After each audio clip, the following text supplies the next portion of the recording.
Authorities have now been able to identify the little girl who was found in a sealed coffin underneath a home in San Francisco a year ago today. For years, she was known only as the girl in the Crystal Coffin. Her body, perfectly preserved, drew crowds and questions, but no one truly knew who she was or how she ended up there. It felt like a mystery, frozen in time. But now, after decades of silence, DNA has finally given her a name and a story. And what investigators uncovered is far more tragic than anyone expected. This isn't just about solving a mystery. It's about a life that was lost, forgotten, and finally brought back into the light. Join us in this video as we reveal the details behind the girl in the Crystal Coffin.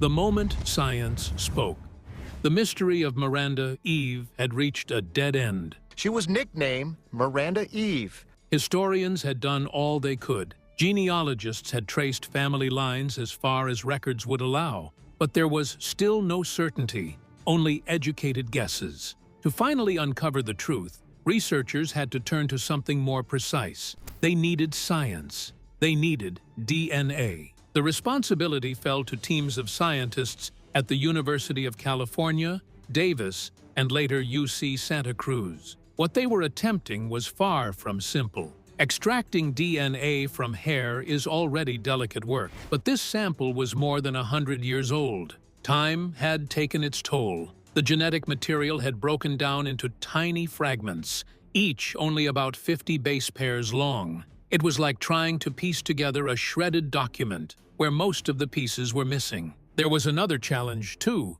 contamination. Even the smallest trace of modern DNA could ruin the results. To prevent this, the laboratory teams worked under strict cleanroom conditions. They followed protocols designed for studying ancient DNA. The same careful methods used to analyze remains thousands of years old. Every step had to be controlled, measured, and repeated to be sure nothing interfered. When the first results came in, they brought a quiet sense of hope.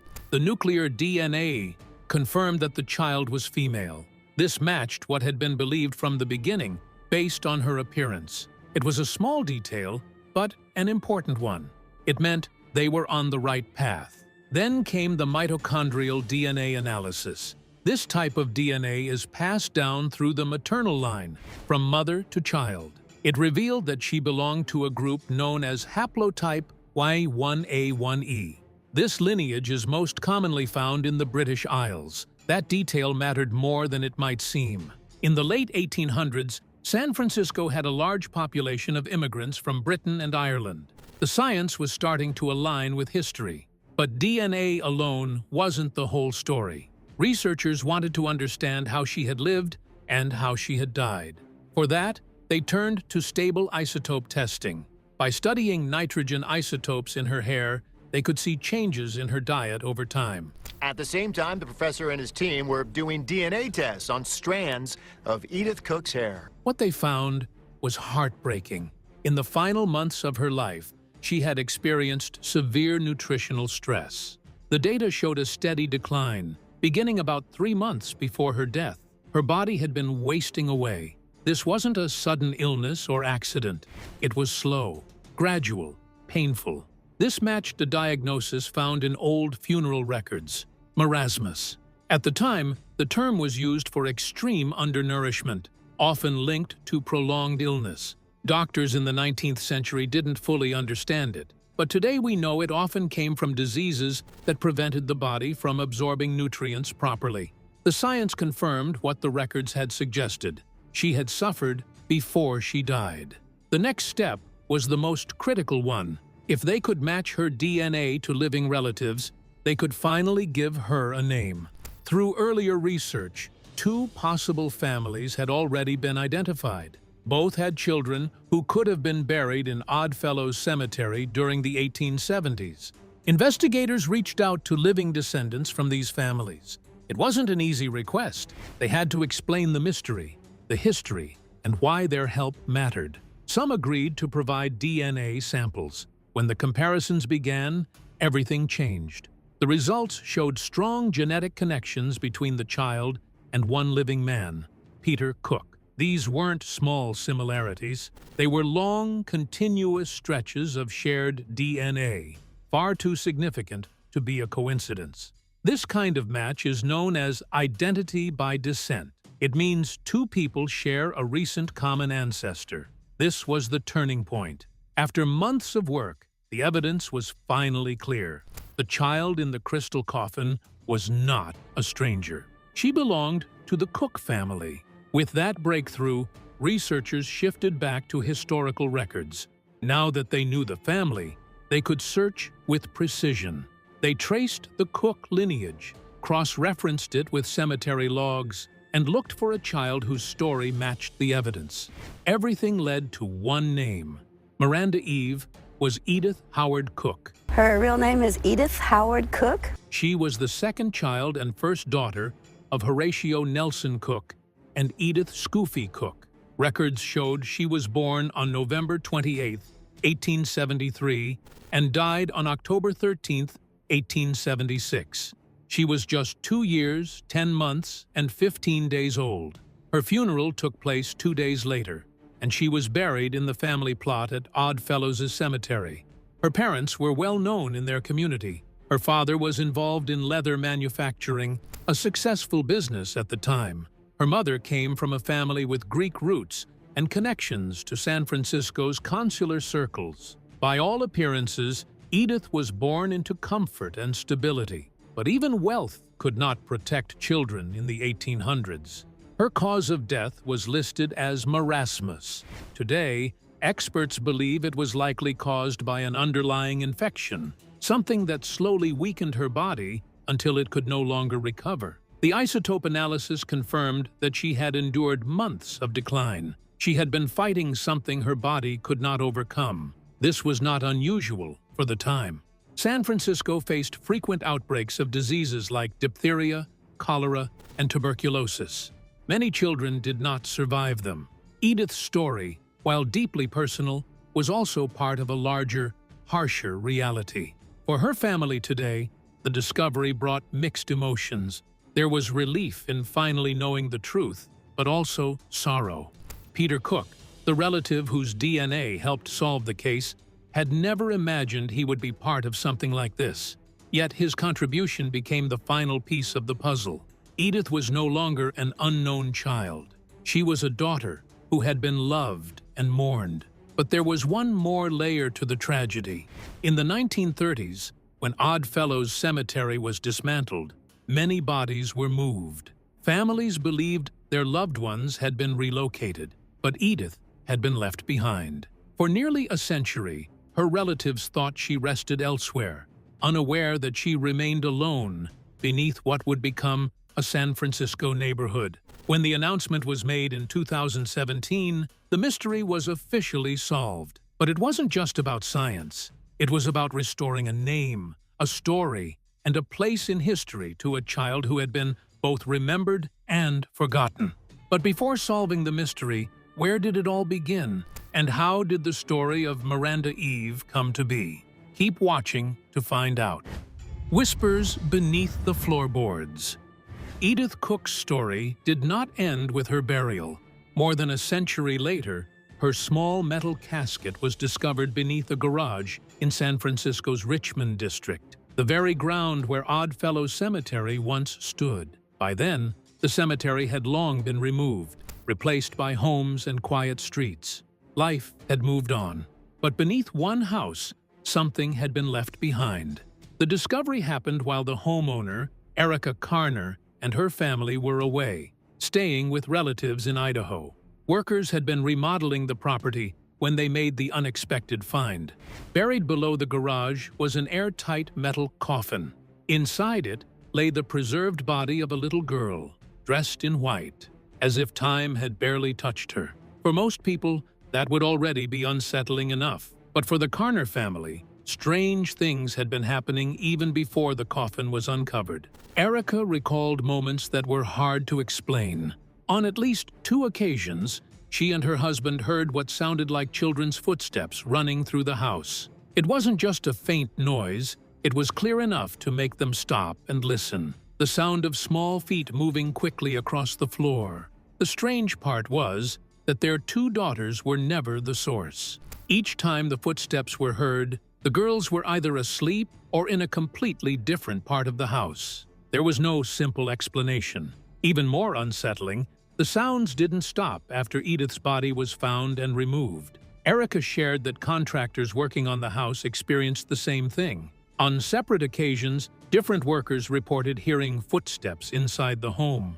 Naturally, they assumed a child had wandered in, perhaps from the park across the street. Both times, they stopped what they were doing and searched the house, expecting to find someone hiding or playing. But there was never anyone there. No child, no movement, just silence.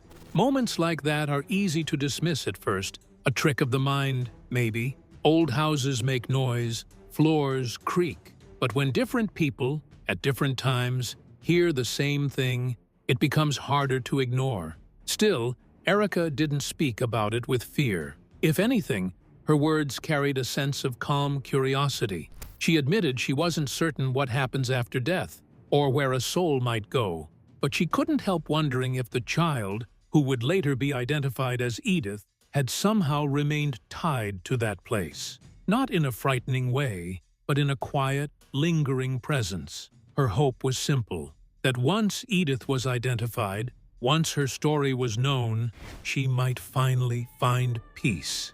If she was still hanging around here, trying to figure out where she needs to be, Erica said, then maybe being identified will help her. Maybe she can go and be with her family, where she belongs. There was no anger or fear in her voice, only a kind of understanding. In fact, Erica described the presence, Banaz, if it was one, as something gentle, not threatening, not harmful, just there. We felt that if anything, she was a friendly spirit, she said. And then, almost surprisingly, she added something that revealed how the family had come to see it all. If she wants to stay and play, we're totally okay with that. It's a strange thought, isn't it? That a house could hold echoes of the past so strongly that they are felt even if they can't be seen. Whether the footsteps were real or simply the mind trying to make sense of something unknown, they became part of Edith's story, too. A reminder that some histories don't stay buried, and that sometimes, even after more than 100 years, a small presence can still be felt, quietly moving through the place it once called home. Whispers fade as history shows San Francisco moved its dead. How? Stay tuned to find out. A city that moved its dead. To understand how Edith Cook was left behind, you have to go back to the very beginning of San Francisco. In its early days, the city was small and tightly built around the San Francisco Bay. Life revolved around the water, ships, trade, and growing businesses. And like many young cities at the time, the dead were buried close to the living. What is now the busy financial district was once home to some of the city's earliest graves. But everything changed in 1849. The gold rush brought a sudden wave of people into San Francisco. Thousands arrived almost overnight, chasing the promise of fortune. With them came overcrowding, disease, and death on a scale the young city wasn't prepared for. Space became scarce, and the land where people lived and worked grew more valuable by the day. The graves in the financial district soon stood in the way of expansion. So, the city made a decision that would shape its future in a strange and lasting way. The bodies buried near the bay were dug up and moved west, farther from the growing center of life. New cemeteries were created closer to the ocean, where there was more room. For a while, that seemed like a solution. But San Francisco didn't stop growing. By the late 1880s, the city had dozens of cemeteries scattered across its neighborhoods, and most of them were already full. As land became even more valuable, officials and developers began to see burial grounds differently. To them, these spaces were no longer sacred, they were opportunities. What followed was a slow but massive effort to remove the dead from the city altogether. Over several decades, workers began digging up graves and transporting bodies south to a small town that would become known for this very purpose, Colma. Today, Colma is often called the City of the Dead. It has around 1,500 living residents, but more than 1.5 million people are buried beneath its ground. Among them are famous names like Wyatt Earp and William Randolph Hearst, but most are ordinary people whose stories have faded with time. The process of moving all those bodies, however, was far from perfect. At first, it might seem surprising that someone like Edith could have been left behind. But when you look closer at how the work was done, it becomes easier to understand.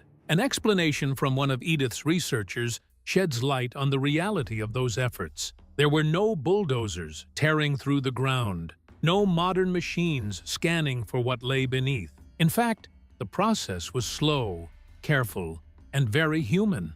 Years before the actual digging began, crews stripped the land down to bare ground. When it was time to remove the graves, workers relied on experience more than technology. They stretched out string lines across the ground, usually running east to west, placing them where they believed graves were most likely to be found.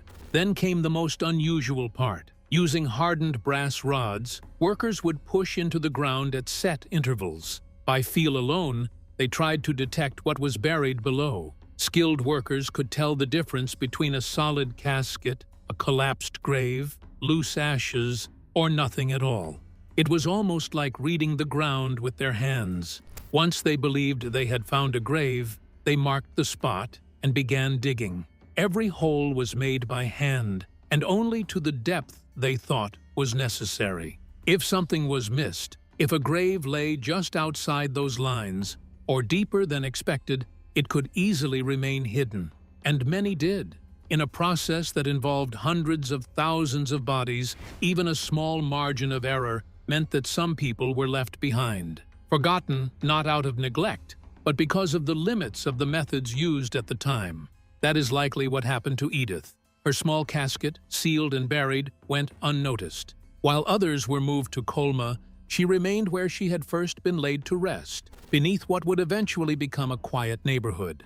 For decades, no one knew she was still there. Families believed their loved ones had been relocated. Records suggested everything had been handled, but beneath the surface, the past was still waiting. Edith's story is a reminder of how a growing city reshaped not just its landscape, but its relationship with the dead. Progress made space for the living, but it also left gaps in history. And sometimes, those gaps don't stay hidden forever. What prompted investigators to first declare Miranda Eve as a child of high status? Let's find out. A coffin that defied time. The iron and glass coffin was not just a burial container, it was a glimpse into another era, one shaped by tradition, grief, and a deep desire to remember the dead. Small in size, measuring only 37 inches long, the casket was carefully made from cast iron and sealed with precision. It was built to last. What made it even more unusual were the two glass panes set into the lid. These windows allowed mourners to look upon the child one last time without opening the coffin. More than a century ago, this was part of a growing Victorian practice, one that combined emotion with craftsmanship. These crystal coffins, as they were sometimes called, were rare. They were not used for everyone. Families who chose them were often wealthy, able to afford such detailed and costly designs. The purpose went beyond burial. It was about preserving a memory, about holding on to the image of a loved one, even after death. When the coffin was uncovered in 2016, it had done exactly what it was designed to do. It had preserved her. The airtight seal remained intact after more than 140 years underground. No air had entered, no moisture had broken through. Combined with the naturally cool conditions of San Francisco's soil, the environment inside the coffin remained stable. The result was astonishing. Inside lay the body of a young girl, still remarkably intact. Strands of her blonde hair rested gently where they had been placed. Her skin, though changed by time, had not fully broken down. She wore a white lace funeral dress, delicate and detailed, still holding its shape.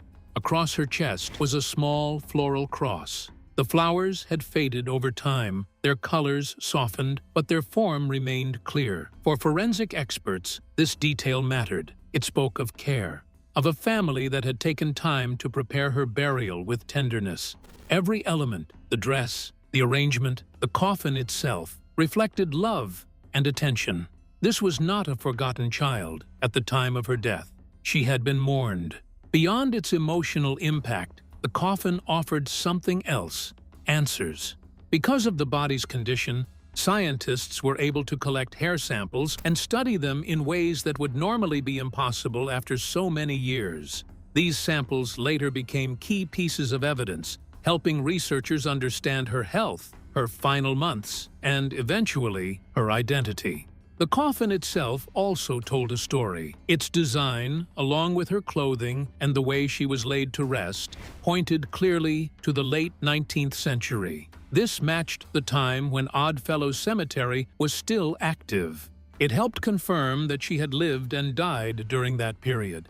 Even the smallest details carried meaning.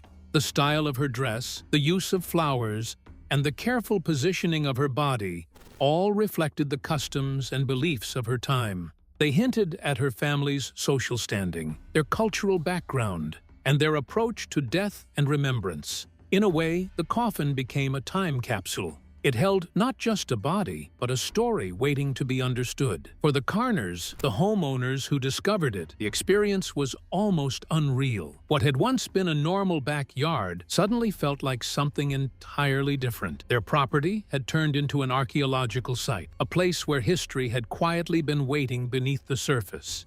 And with that discovery came responsibility. Officials informed them that they were legally in charge of arranging the child's reburial. It was not something they had ever expected when they first moved into the house, yet now they found themselves connected to a life from more than a century ago. The coffin had preserved her appearance, but it had also preserved a mystery. Who was she? Why had she been left behind? Those questions lingered, even as the world looked on in fascination. The image of the small girl in the glass coffin stayed with people, not just because of how well she had been preserved, but because of what she represented. A life interrupted, a story unfinished, and a past that refused to stay buried. But what exactly can we know about Miranda Eve's Edith Cook family? Stay tuned to find out. The family behind the mystery. Edith Howard Cook was not an isolated figure in history. She was the first daughter and second-born child of the Cook family, a name that carried weight in San Francisco during the late 1800s and early 1900s. Her short life became a forgotten chapter in a much larger family story that stretched across continents and generations. Put the Cook family right in the backyard, along with Edith, and then her father and her mother. On her mother's side, Edith's lineage traced back to early pioneers of the Gold Rush era. The Scoofy family was among those who arrived in San Francisco when the city was still being shaped by sudden wealth and rapid growth. Her grandfather, Peter Scoofy, was an oyster merchant who had emigrated from Greece through New Orleans. In 1845, he married Martha Bradley, a woman whose ancestry reached back to some of the earliest settlers of Virginia. Together, they eventually made their way west and built their life in San Francisco, where Edith's mother was born. Her father's side of the family also carried a long history. Edith's paternal grandfather, Matthew Mark Cook, came from England, while her grandmother was from Nova Scotia.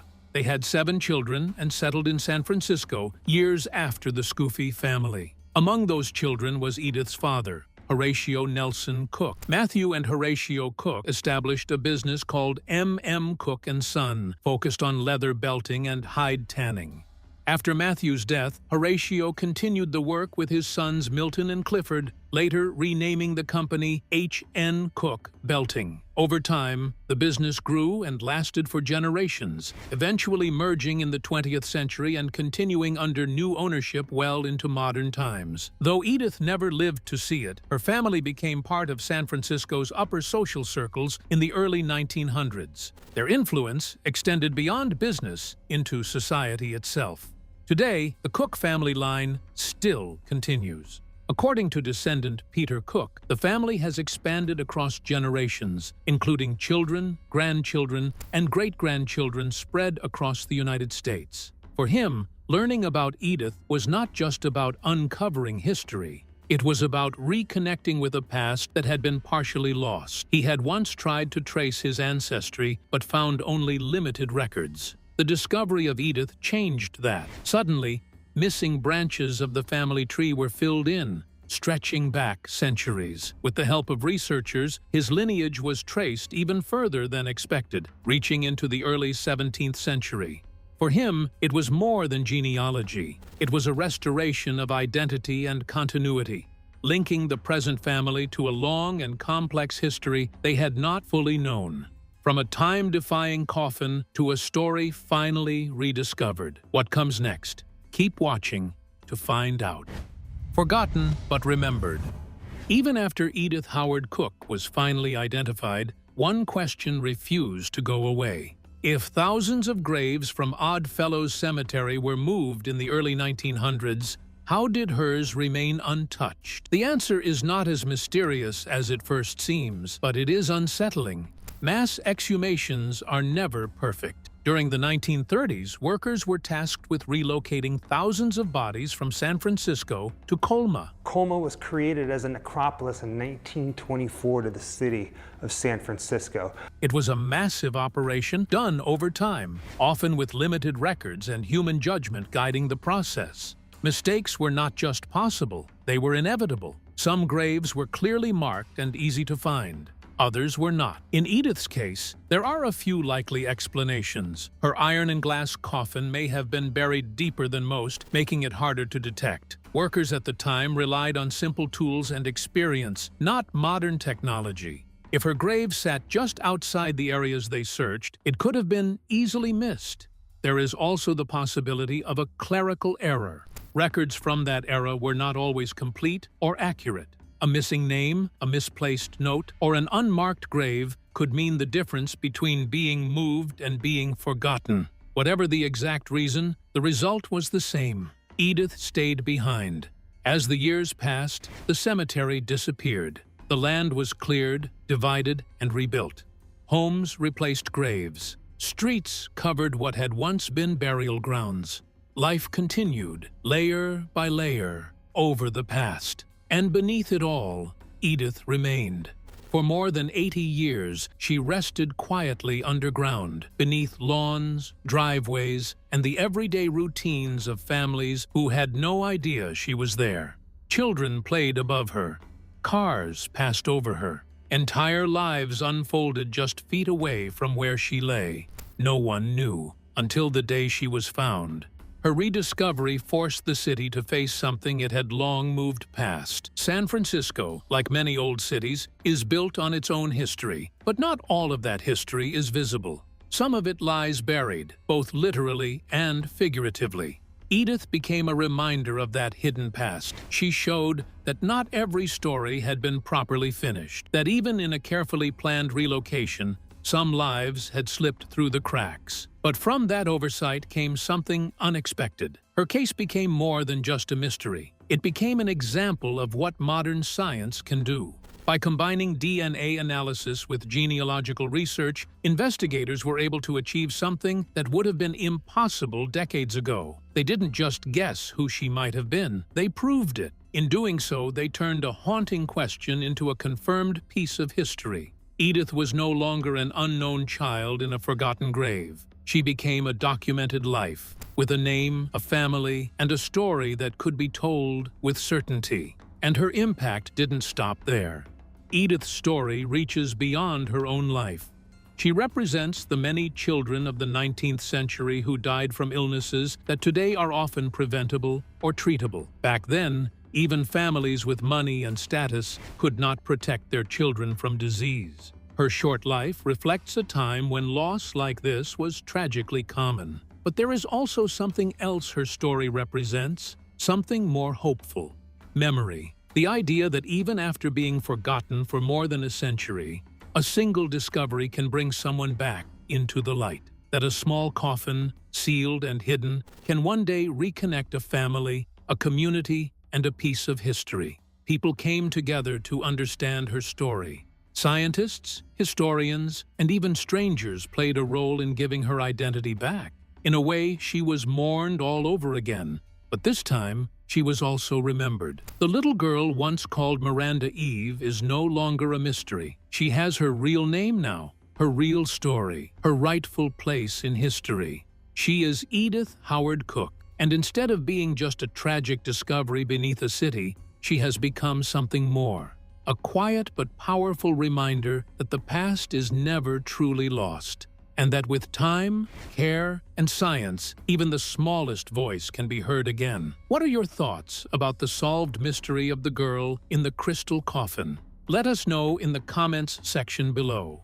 In the end, Edith's story is no longer a mystery.